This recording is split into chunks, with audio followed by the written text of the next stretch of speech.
in tropics.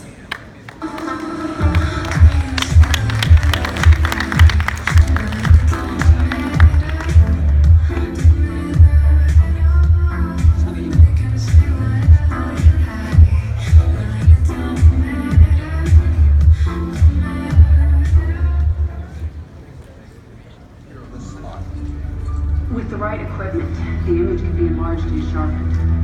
What's that? It's an enhancement program. Can you clear that up any? I don't know.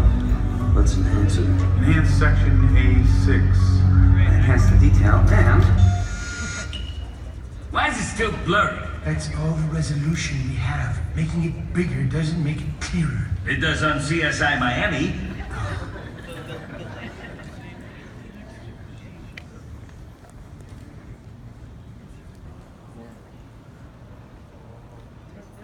Hollywood has been peddling that myth of resolution on demand since basically the first surveillance camera. Just zoom in and it'll all clear up. This is an 18 megapixel still shot taken with a top of the line DSLR camera and lens of our CEO. When you zoom in on the text, that's what the text looks like at 18 megapixel resolution. When you capture it and post-process it with Entropics technology, that's what it looks like, limited on this screen up here. Hi, I'm Nathan. I head up product strategy, business development for Entropics. I'm one of the co-founders. I met my co-founder, Dr. Michael Corkin, 10 years ago when we worked at a surveillance camera startup in Los Angeles called Aircon Vision.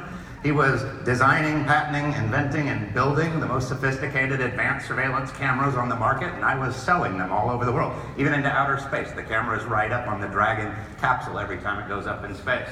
I left in that very lucrative position in 2011 to go start my own software startup called Network Optics, which last year got ranked as the 7th fastest growing software company in the United States.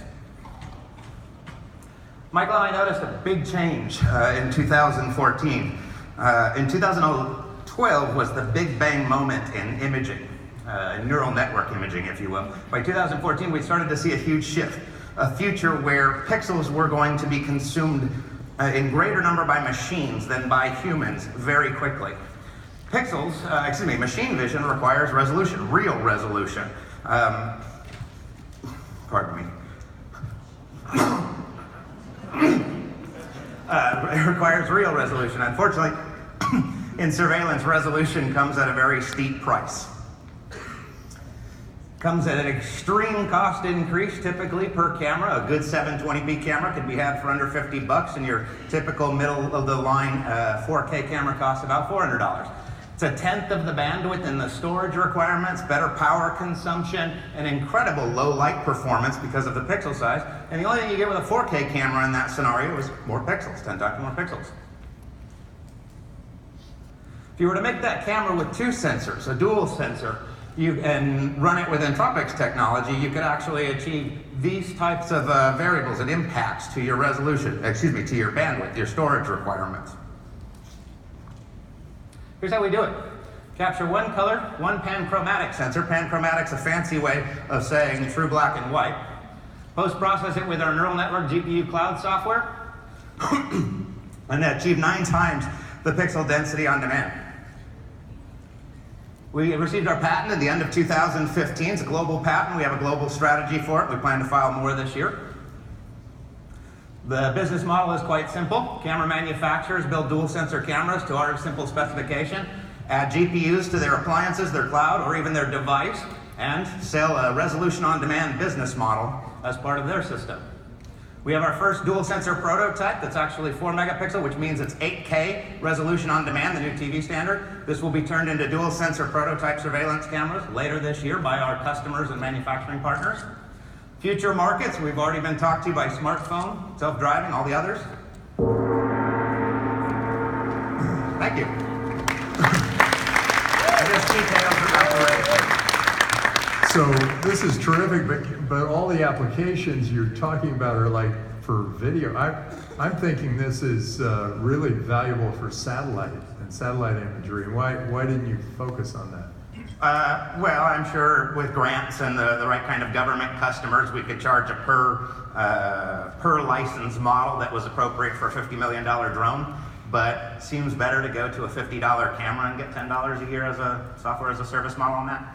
Everyone in the surveillance industry wants resolution on demand. They want to zoom in and see it farther, but they're always going to buy the 720p camera because that's the better bandwidth and storage. When you have a safe city with 10,000 cameras installed, everyone wants them all to be 4K. It costs you $20 million just to store it for 30 days.